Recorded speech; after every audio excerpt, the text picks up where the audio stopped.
The gun pressed cold against Tiara's temple, but her eyes never left Dae-hyun's face.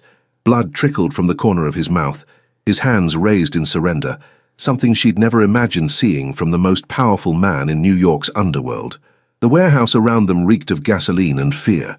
"Choose," Victor's voice hissed in her ear, the Russian accent thick with malice. "Your pathetic life, or his empire crumbles. What's a fat little waitress worth compared to the Choi legacy?" Dae-hyun's jaw clenched, his dark eyes burning with an intensity that made her breath catch.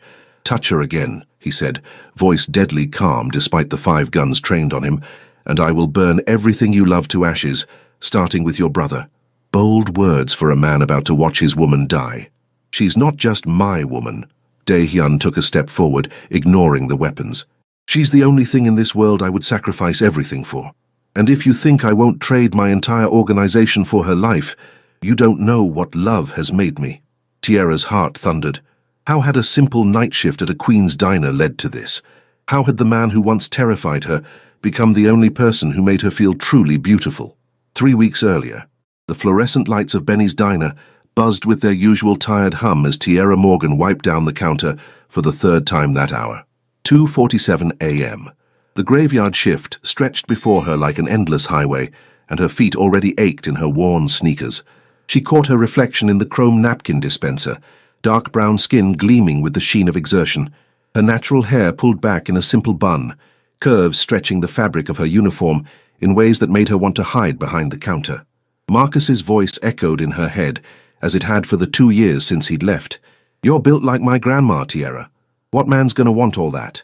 "Coffee, miss." Tiara jumped, nearly dropping her rag. She hadn't heard anyone enter. The man sitting at the far end of the counter seemed to have materialized from shadows themselves, tall, impeccably dressed in a black suit despite the ungodly hour, with sharp features that screamed expensive and dangerous.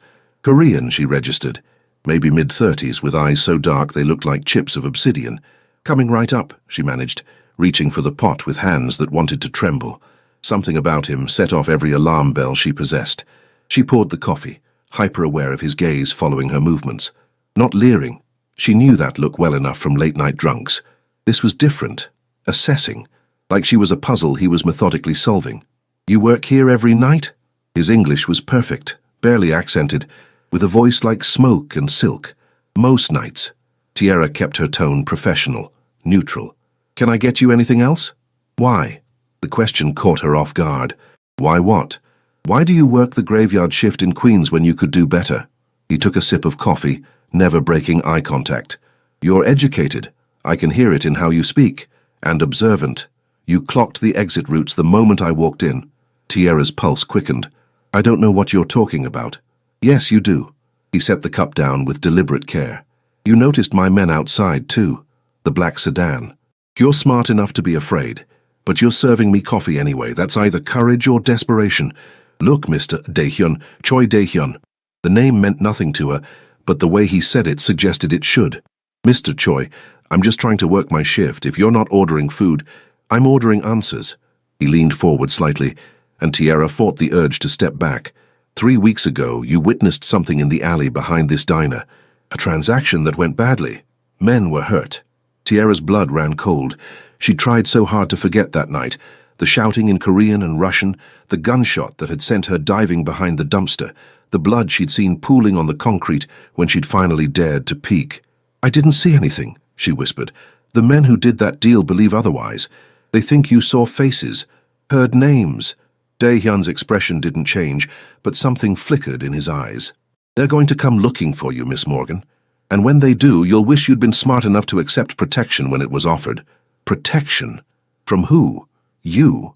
Tiara's fear morphed into anger, the same anger that had gotten her through Marcus's betrayal and her grandmother's death and every cruel word ever thrown at her body. "I don't know who you are or what you want, but I'm not interested in whatever game you're playing. This isn't a game." He stood, and Tiara realized he was easily 6 feet tall, broad-shouldered beneath that expensive suit. The Russians who did that deal are animals. They leave no witnesses, and they take their time about it, especially with women. "Then why haven't they come for me already?" "Because I made sure they didn't know your name yet." Dae-hyun pulled out a card, setting it on the counter. Mate black with silver lettering. "When they figure it out, And they will call that number, day or night. And if I don't? Then I'll attend your funeral. He placed $200 bills next to the card, for the coffee and the conversation. He walked toward the door, his men materializing from the shadows to flank him. Tierra found her voice as his hand touched the handle. Why warn me at all? Dae-hyun paused, glancing back over his shoulder. For just a moment, something human flickered across his features. Because you gave bread to the homeless man outside last week. Used your own money when you thought no one was watching. And because, he seemed to choose his words carefully, the world has enough cruelty. It doesn't need one more light snuffed out. Then he was gone, leaving Tierra alone with racing thoughts and a business card that felt like it weighed 1,000 pounds. She should throw it away, should call the police, should quit this job and move somewhere far from New York's underworld. Instead, she slipped the card into her apron pocket, right next to her grandmother's rosary. 3 hours later, as dawn broke over Queens, Tierra walked to her apartment with exhaustion dragging at her bones. The card burned against her hip, a constant reminder of dark eyes and dangerous promises. She didn't notice the black sedan that followed her home, didn't see the Russian with the scar photographing her building from across the street, didn't hear the phone call that sealed her fate. But Dae-hyun did. In his penthouse overlooking Manhattan, he watched the surveillance feed with growing fury. Sir, his second-in-command, Junho, spoke quietly. The Russians have her address. Increase protection detail. I want eyes on her 24/7. She's nobody to us. A witness who saw nothing useful. Why risk? Because she's mine. The words came out before Dae-hyun could stop them, surprising even himself. Junho's eyebrows rose. Sir? Dae-hyun stared at the screen at Tierra's face as she climbed the stairs to her apartment, exhaustion and strength written in equal measure across her features. Something had shifted in his chest the moment she'd looked him in the eye with fear, but no submission. When she'd served him coffee with hands that trembled but never spilled, he'd spent 15 years building an empire on violence and fear, had become exactly what his father wanted, a weapon in human form, sharp and merciless. He'd forgotten what it felt like to want to protect rather than possess, until a curvy waitress with tired eyes reminded him he'd once been capable of something other than destruction. Just do it, he said quietly, and find out everything about Tierra Morgan. Everything. Tierra's alarm screamed at 6 p.m., dragging her from dreams of dark eyes and darker warnings. She'd managed maybe 4 hours of sleep, her mind too wired with questions that had no safe answers. Who was Choi Dae-hyun? What had she really seen that night? And why did a man who radiated danger look at her like she mattered? Her phone buzzed. Unknown number. Don't go to work tonight. CDH. Tierra's jaw tightened. The hell she wouldn't. She had rent due, electricity bills piling up, and the last of her grandmother's medical debt still hanging over her head like a guillotine. Some mysterious crime lord didn't get to dictate her life. She texted back, I don't take orders from strangers. The response came immediately. You will when those strangers are trying to keep you alive. I can take care of myself. I'm sure you believe that. A pause then. The diner burned down 3 hours ago. Gasoline and an accelerant. Professional job. You would have been inside. Tierra's hands went numb. She pulled up the news on her laptop, and there it was. Benny's Diner. The place she'd worked for 3 years, reduced to a smoking shell. The article said it happened around 4 a.m., right when she'd normally be alone doing prep work. Her phone rang. Same unknown number. She answered with shaking hands. Now do I have your attention? Dae-hyun's voice was infuriatingly calm. They tried to kill me. Her voice came out smaller than she wanted. They tried to eliminate a potential witness. There's a difference. She heard the sound of a car door closing, traffic in the background. Pack a bag. Essentials only. You have 15 minutes. I'm not going anywhere with you. Then the next fire will be your apartment building, with you and 43 other residents inside. The Russians don't care about collateral damage. Tierra's stomach churned. You can't know that. I intercepted their communications 20 minutes ago. Why do you think I'm calling? His tone softened slightly. Tierra, I understand you don't trust me. You shouldn't. But right now I'm the only thing standing between you and a very painful death. So pack your bag, and when the black sedan pulls up in 12 minutes, get in it. And then what? You keep me prisoner? I keep you alive. A pause. There's a difference. The line went dead. Tierra stood frozen in her tiny studio apartment, mind racing. Every instinct screamed, this was insane. You didn't get in cars with men like Choi Dae-hyun. You didn't let yourself become indebted to people who operated outside the law, but you also didn't burn to death because pride mattered more than survival. She packed. 12 minutes later, a black sedan pulled up outside her building, the same one from last night. Tierra climbed in before she could change her mind, clutching her duffel bag like a life preserver. The driver didn't speak, just pulled smoothly into traffic.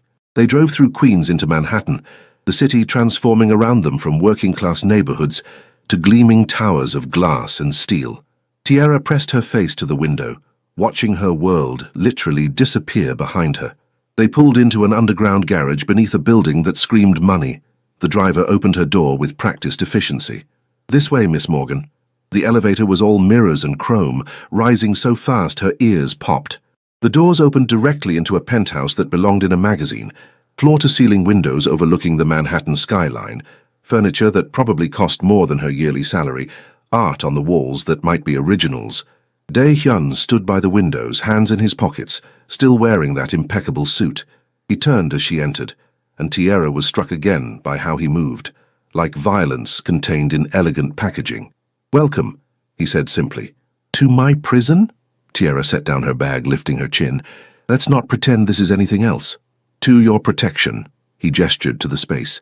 "The guest suite is through that door. You'll find everything you need. My housekeeper stocked it based on your sizes."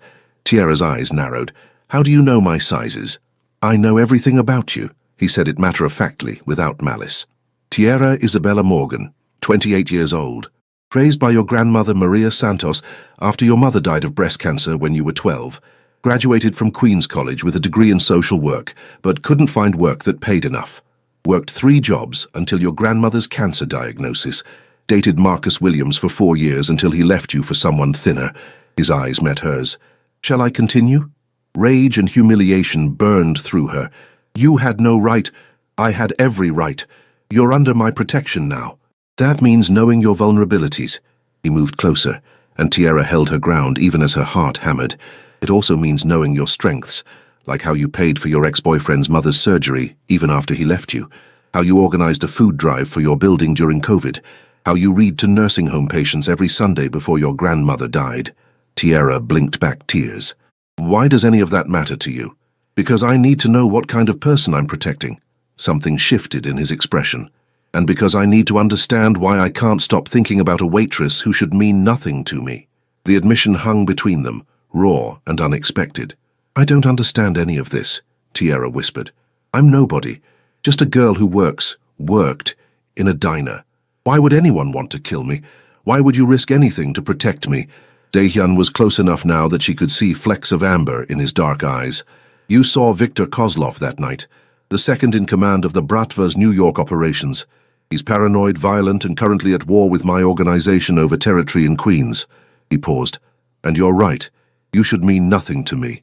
But when I sat in that diner and watched you carry the weight of the world on your shoulders, while still managing kindness," his hand lifted, stopping just short of her face, "I haven't felt anything in 15 years, Tierra.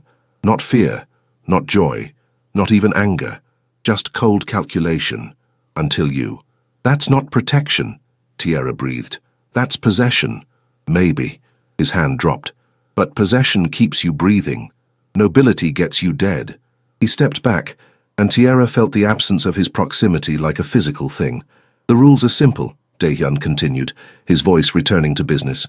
"You don't leave without security. You don't contact anyone from your old life, and you do exactly what I tell you when I tell you to do it. So I'm a prisoner. You're alive. In a few weeks, when Victor is dealt with, you can return to your life. Until then, this is the cost of survival." Tierra wanted to scream, to run, to wake up from this nightmare. Instead, she asked, "And what do you get out of this?" His smile was sharp and humorless, the satisfaction of denying Victor Kozlov what he wants, and he seemed to struggle with the words. "The chance to prove to myself I'm still capable of protecting something, instead of just destroying it." Before she could respond, his phone buzzed. He glanced at it, his expression hardening. "Junho will show you to your room. Don't try to leave. The building is secure, but only if you follow protocols." "Wait!" But he was already moving toward the elevator, barking orders in rapid Korean to someone on the phone. A man appeared from another door, young, professional, with a deferential bow. Miss Morgan, please follow me.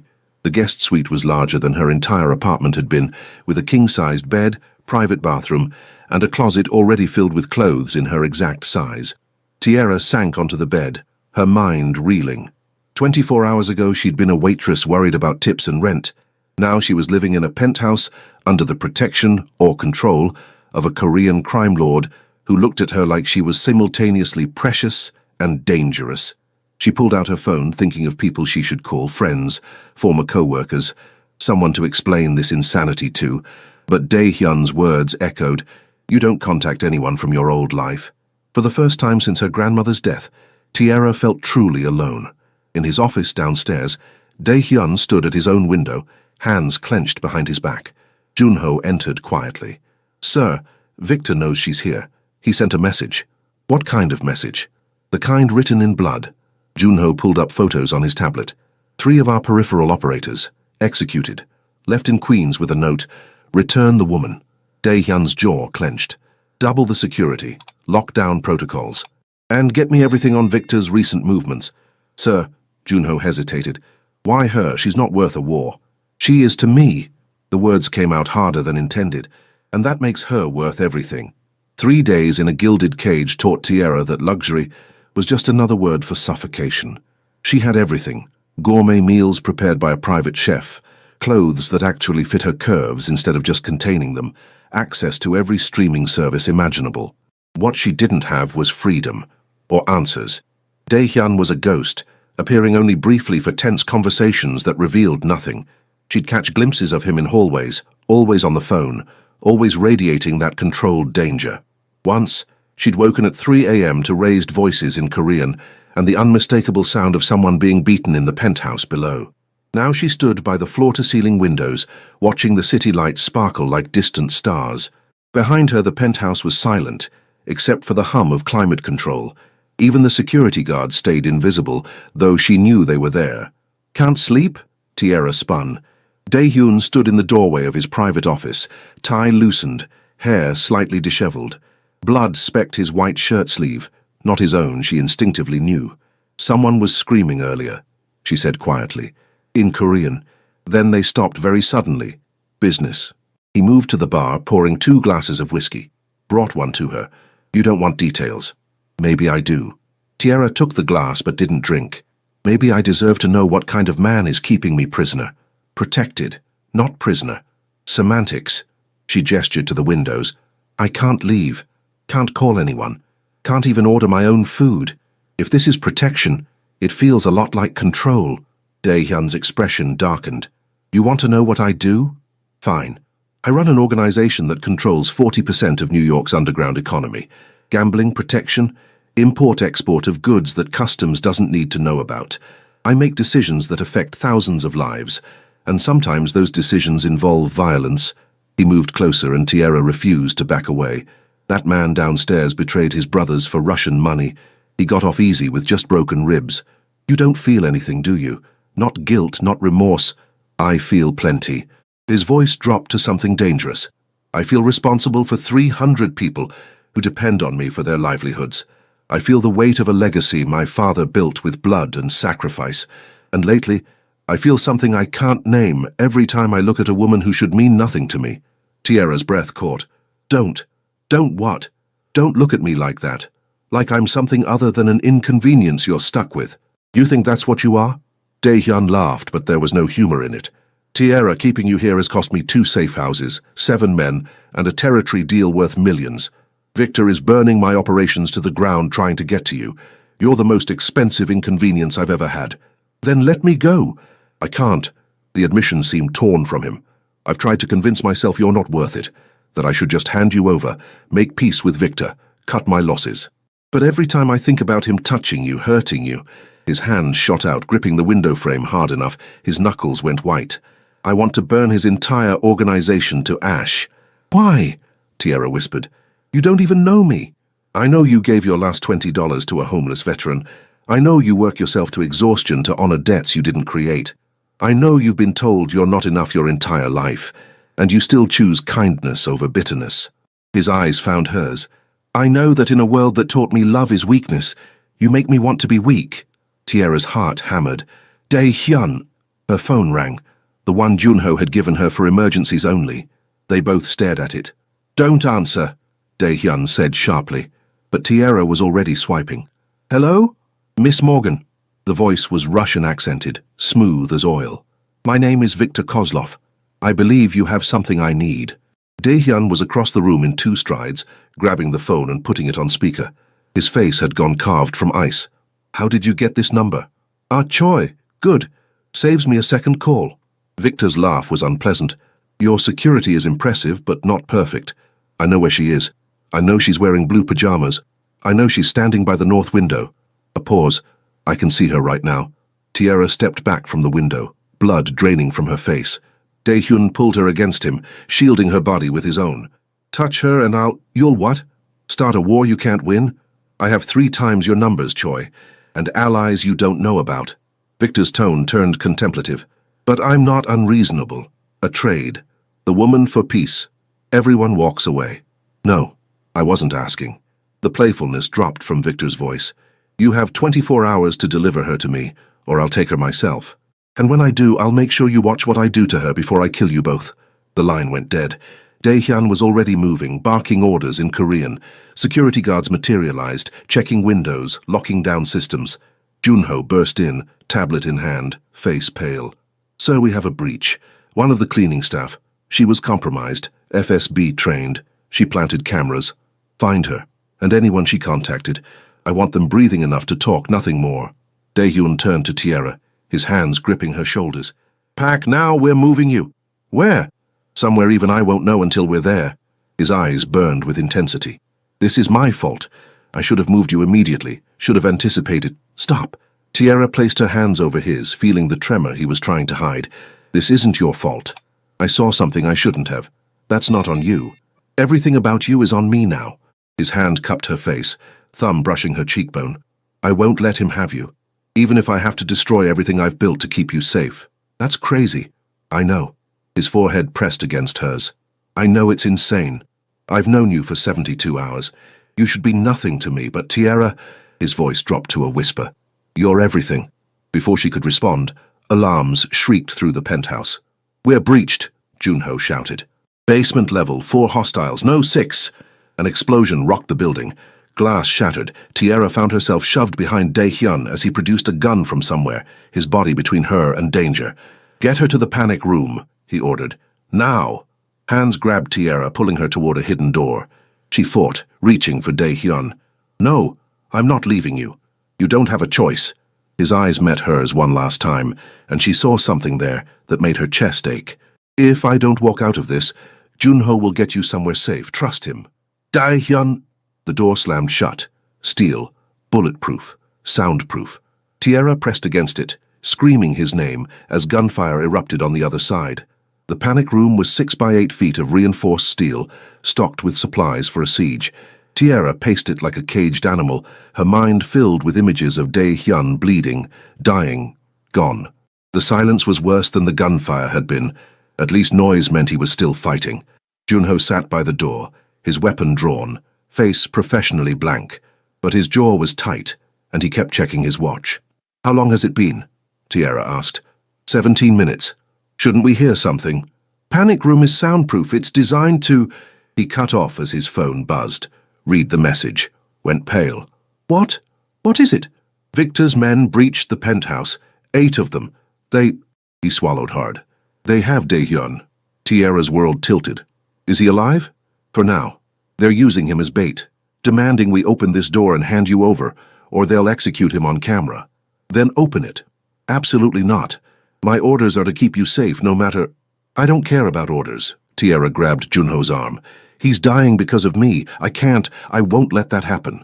Miss Morgan, if we open this door, they'll kill you both. Dae-hyun sacrificed everything to protect you. Don't make it meaningless. It's meaningless if he dies. Tears streamed down her face. You don't understand. I spent my whole life believing I wasn't worth protecting, that I was too much, too big, too loud, too needy. And then this man, this dangerous, impossible man, decided I was worth burning his empire for. How do I live with that? How do I survive knowing he died so I could? Junho's expression softened. He cares about you, more than I've ever seen him care about anything. That's why we can't. The lights cut out. Emergency reds flickered on. An alarm, different from before, began wailing. "What's that?" Tierra whispered. Junho checked his phone, then smiled grimly. "That's the cavalry." The door unlocked with a heavy clunk. Junho moved first, weapon raised. The penthouse beyond was a war zone. Shattered glass, bullet holes, blood on marble floors. Bodies in black tactical gear lay motionless. And in the center, surrounded by men in suits that screamed Choi Organization, was Dae-hyun, alive. Blood matted his hair. His lip was split. His suit was torn and stained. But he was standing, gun in hand, staring down at a man on his knees. Viktor Kozlov, zip-tied and beaten. Tierra's legs moved before her brain caught up. She ran across the debris-strewn floor and threw herself at Dae-hyun. His arms came around her instantly, crushing her against his chest. "You're alive," she sobbed into his shirt. "I thought, they said—" "I'm fine." His voice was hoarse. "It was a trap. We let them think they had me to draw them all in." His hand cradled the back of her head. "I'm sorry. I'm so sorry. You had to think. Don't ever do that again." She pulled back enough to see his face, her hands framing it despite the blood. "Don't you dare sacrifice yourself for me. I'd do it 1,000 times. His thumb brushed away her tears. "Tierra, in 72 hours you've become the reason I breathe. I would burn the world. No more burning." She pressed her forehead to his. "No more sacrifices. We survive together, or not at all." Something broke in his expression. "You can't mean that. You can't possibly—" "I can and I do." The truth crystallized as she said it. "I don't know when it happened. Maybe when you looked at me like I mattered. Maybe when you risked everything to keep me safe. But Dae-hyun, A wet, rasping laugh interrupted them. Victor, blood dripping from his mouth, grinned up at them. How touching. The crime lord and his fat little whore, a romance for the ages. Dae-hyun's gun was at Victor's head before Tierra could blink. "Wait." Tierra's hand covered his. "Don't. He tried to kill you. I know. But you're not a murderer. Not really. I've seen who you are beneath all this. The man who warned a stranger, who protected someone who meant nothing to him, who chose me over his empire." She met his eyes. "Don't let him turn you into something you're not. I am exactly what he thinks. No, you're the man who reads classical poetry at 3 a.m., who pays for his employees' children's educations, who cried at your father's grave when you thought no one was watching." She smiled through tears. "Junho told me. You're not a monster, Dae-hyun. You're just scared of being human." For a long moment he stood frozen. Then slowly, impossibly, he lowered the gun. "Take him to the authorities," he told Junho. "Let him rot in a cell instead of dying clean." "Sir, that's not how we—" "It is now." Dae-hyun pulled Tierra closer. "New rules, starting today." As his men dragged Victor away, the Russian's voice echoed back. "You'll regret this weakness, Choi. Love makes you soft. It makes you—" The elevator doors cut him off. Silence fell over the destroyed penthouse. Dae-hyun and Tierra stood in the wreckage, holding each other like lifelines. "He's right," Dae-hyun said quietly. Us, it makes me vulnerable. Weak. Everything I was taught to never be." "Then maybe," Tierra whispered, "it's time to learn new lessons." His kiss was desperate and tender, brutal and gentle all at once. Tierra melted into it, tasting blood and smoke, and something that felt frighteningly like hope. When they finally broke apart, Dae-hyun's hands framed her face like she was something precious beyond measure. "I don't know how to be normal," he admitted. "I don't know how to be with someone without controlling them. But for you," he drew a shaky breath, "I want to try. That's all I'm asking." Tierra smiled through tears. "Try with me. Be human with me, and maybe we can figure out what comes next.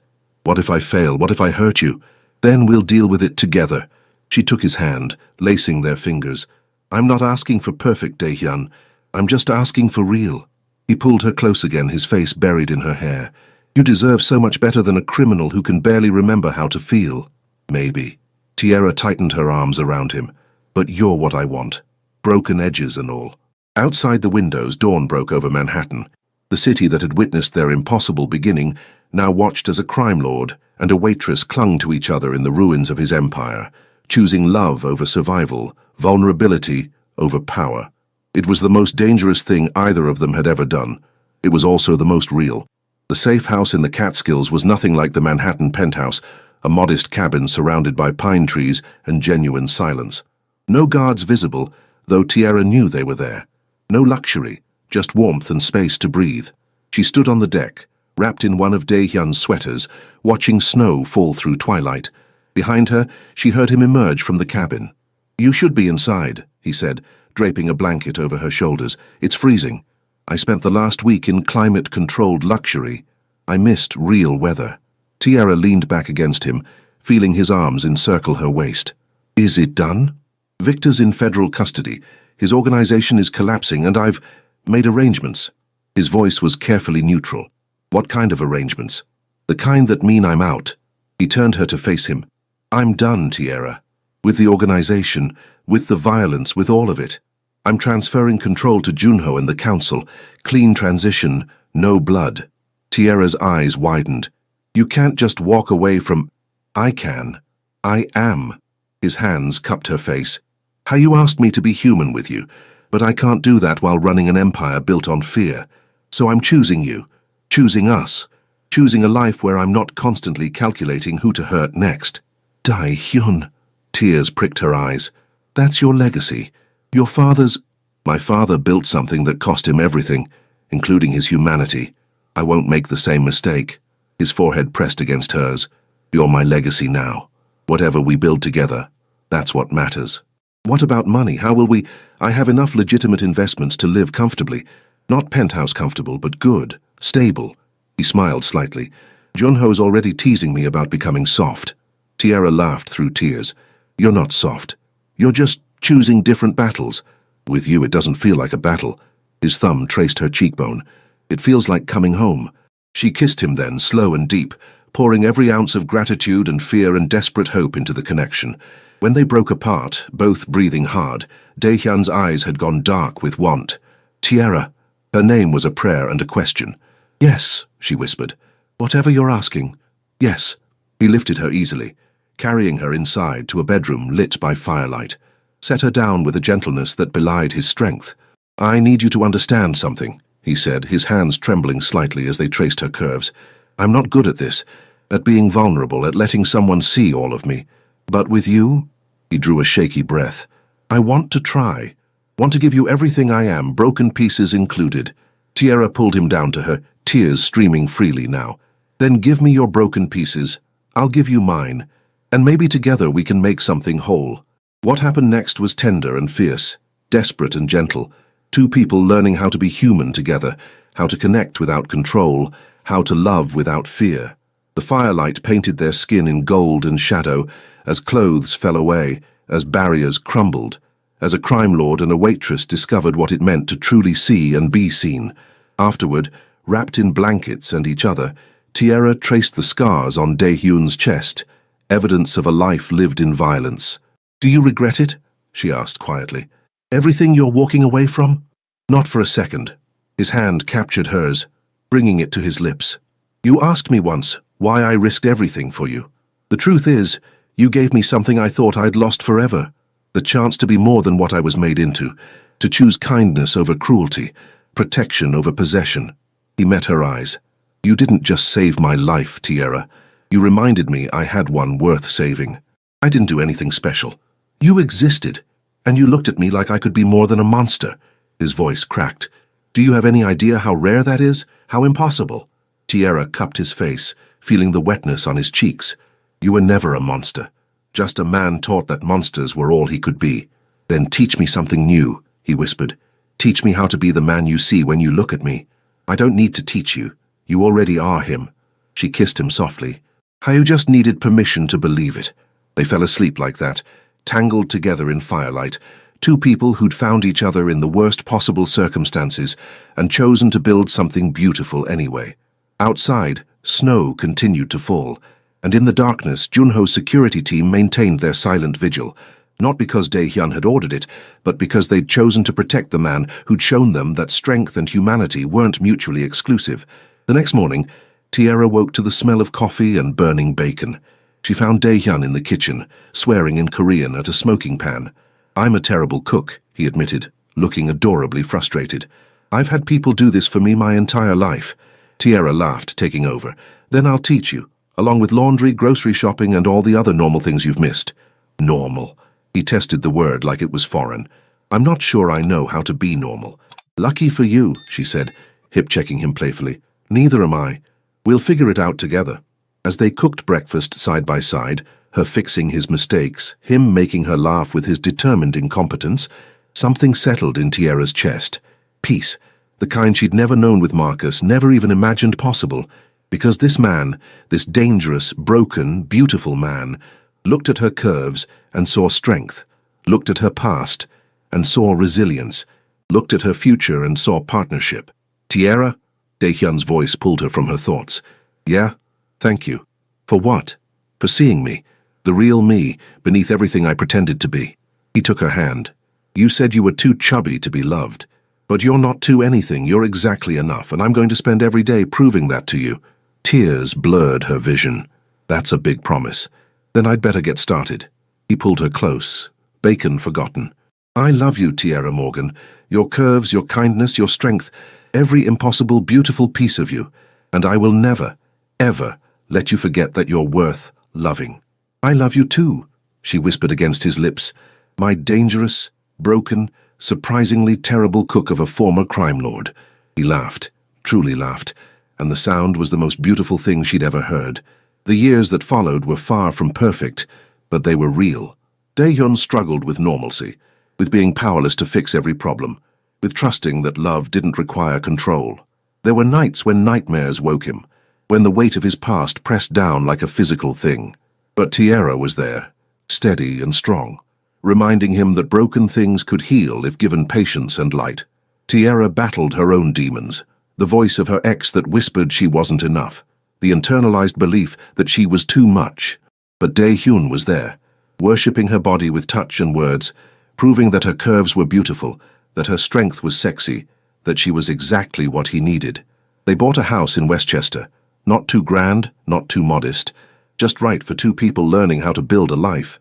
Daehyun invested in community centers and youth programs, channeling his strategic mind toward building instead of destroying. Tierra finished her social work degree and opened a practice helping people trapped in circumstances beyond their control, domestic violence survivors, at-risk youth, families drowning in debt. They worked with couples therapists to navigate the unique challenges of their relationship, the trauma, the trust issues, the different worlds they'd come from. Some days were harder than others. Some arguments revealed wounds that hadn't fully healed, but they chose each other. Every single day they chose each other. Years after that night in the cabin, Tierra stood in their kitchen, bigger than her old apartment, filled with the clutter of actual living, cooking dinner while Daehyun attempted to help without burning anything. You're still terrible at this, she teased, rescuing a pot before it boiled over. I have many skills, he said with mock dignity. Cooking just isn't one of them. What skills? She laughed.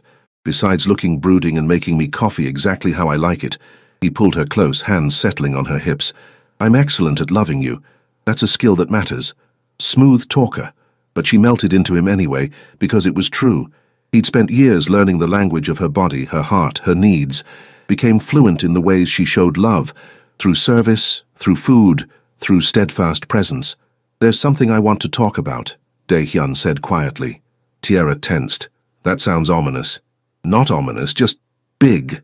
He turned her to face him. I want to make this official, permanent. He pulled a small box from his pocket, and Tierra's breath caught. I want to marry you, Tierra Morgan. Not because I need to possess you or control you, but because I want the world to know you chose me. You looked at a broken criminal and decided he was worth redemption. And I want to spend the rest of my life proving that faith wasn't misplaced. The ring was simple, a single diamond, elegant and understated. Nothing like the flashy wealth of his old life. Perfect. Yes, Tierra whispered, then louder. Yes, 1,000 times yes. He slid the ring on her finger with shaking hands, then kissed her like she was air and he was drowning. When they finally broke apart, both laughing and crying, Tierra held up her hand to watch the diamond catch the light. Who would have thought, she said softly, a waitress and a crime lord. A social worker and a reformed philanthropist, Daehyun corrected with a smile. We're writing a new story now. I like our new story better. Me too. He pulled her close again, swaying slightly to music only they could hear. Though I do miss your uniform sometimes. That diner dress did things to me. Tierra laughed, swatting his chest. You're impossible. I'm yours. He said it simply, like it was the most fundamental truth in the universe. Completely, irrevocably, impossibly yours. And as they stood in their kitchen, dinner forgotten, future uncertain, but faced together, Tierra Morgan understood something profound. She'd spent her whole life believing she was too much, or not enough, but standing in the arms of a man who'd literally torn apart his empire to keep her safe, who chose her softness over his hardness every single day, who looked at her like she hung the moon and stars. She was exactly right, exactly enough, exactly, perfectly herself. And that was more than enough for both of them.